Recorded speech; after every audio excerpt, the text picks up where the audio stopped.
আসসালামু আলাইকুম। Welcome back to my kitchen. আপনারা সকলে কেমন আছেন? আশা করি সকলে খুব ভালোই আছেন। আমিও আল্লাহর রহমতে ভালোই আছি।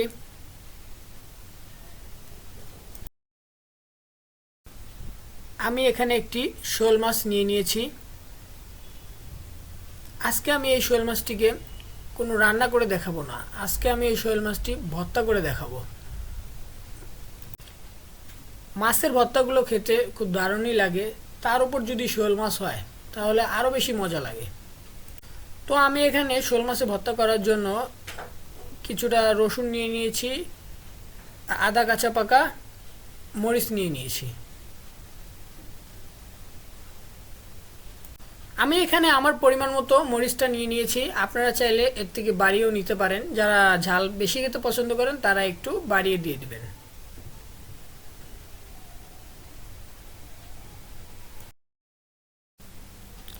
তো প্রথমে আমি মাছটিকে ভালো করে আইস ছাড়িয়ে ধুয়ে নিচ্ছি। এরপর সম্পূর্ণ মাছটিকে আমি বটি দিয়ে হালকা হালকা করে চিড়ে দিব, যাতে ভাজার সময় সম্পূর্ণ মাছটি ভাজা হয়ে যায়।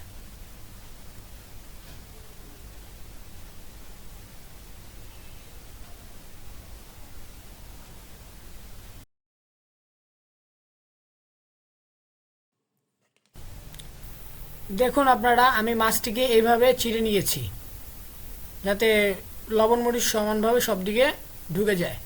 এখন আমি মাছটিকে ভাজার সুবিধার্থে ছোট ছোট টুকরো করে কেটে নিব, এতে করে ভাজতে সুবিধা হবে।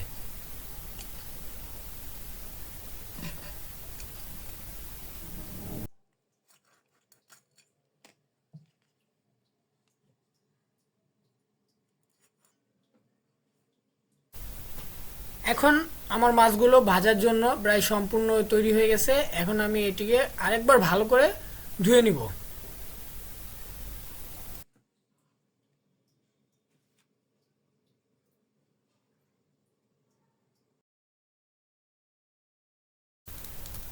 মাছটি ধোয়া শেষে এখন সামান্য পরিমাণে লবণ, হলুদের গুঁড়ো দিয়ে ভালো করে মাছগুলো মেখে নিব।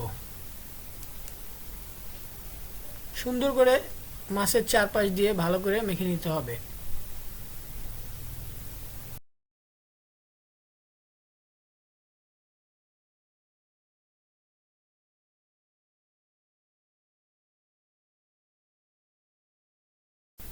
কড়াইতে আমি মাছ ভাজার জন্য সামান্য পরিমাণ তেল দিয়ে দিলাম। এরপর মাছগুলোকে একে একে ছেড়ে দিলাম।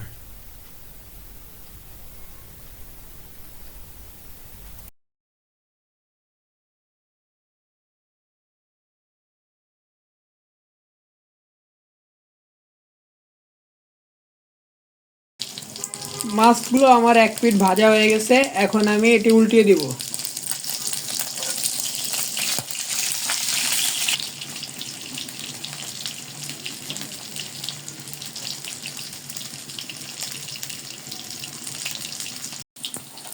আমার মাছ ভাজাগুলো প্রায় কমপ্লিট, এখন আমি এগুলো নামিয়ে নিচ্ছি।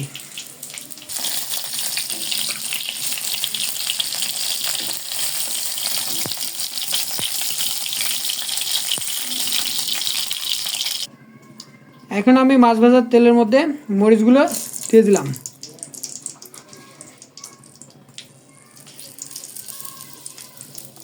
সাথে রসুনগুলো দিয়ে দিচ্ছি। এখন আমি হালকা করে এই মাছের তেলের মধ্যে এই রসুন আর মরিচগুলো টেলে নিব।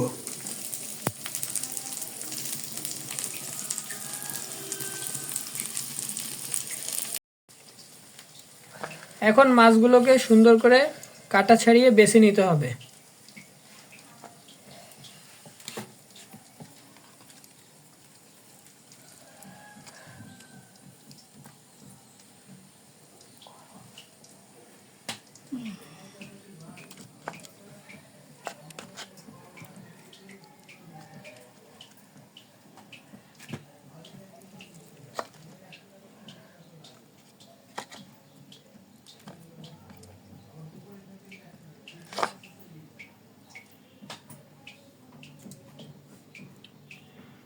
দেখুন মাছগুলো আমার প্রায় বাছা শেষ। এখন ভর্তা বানানোর পালা। এর জন্য আমি এখানে পাটা নিয়ে নিয়েছি, এর মধ্যে মরিচ রসুন যে তেলে রেখেছিলাম সেগুলো দিয়ে দিচ্ছি।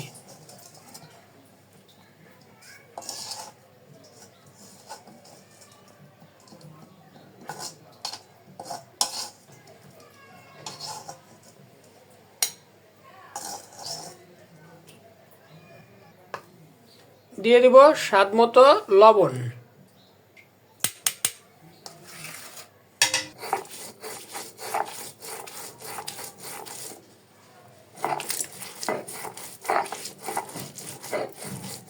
এখন আগে পেঁয়াজ আর রসুনগুলো পিষে নিচ্ছি।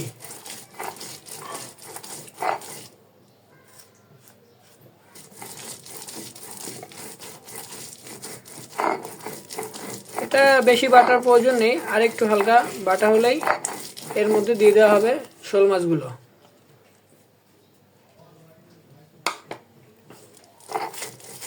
এখন এই পেঁয়াজ রসুন মরিচের পেস্টের সঙ্গে মাছগুলো বেটে নেওয়া হচ্ছে।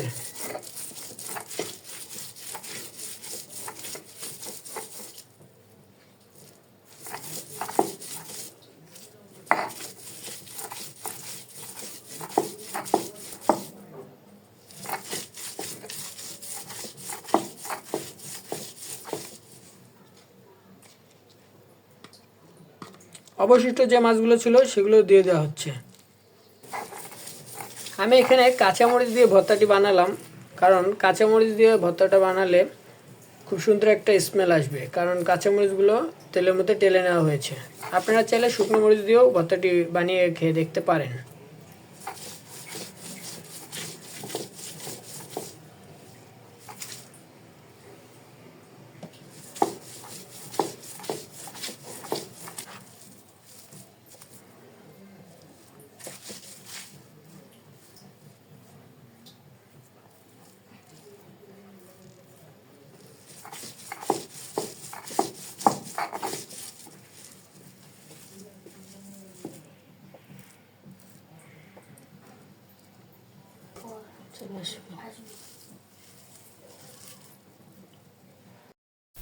ভর্তাটি বাটা শেষে এর উপর দিয়ে আমি ধনিয়া পাতাগুলো ছিটিয়ে দিচ্ছি।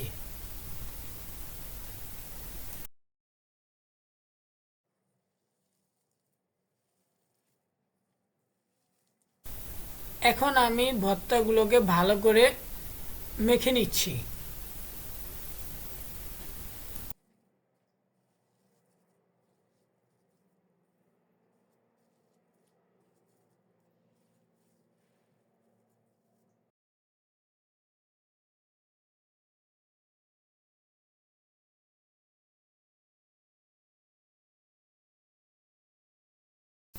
আমার শোল মাছের ভর্তা রেডি।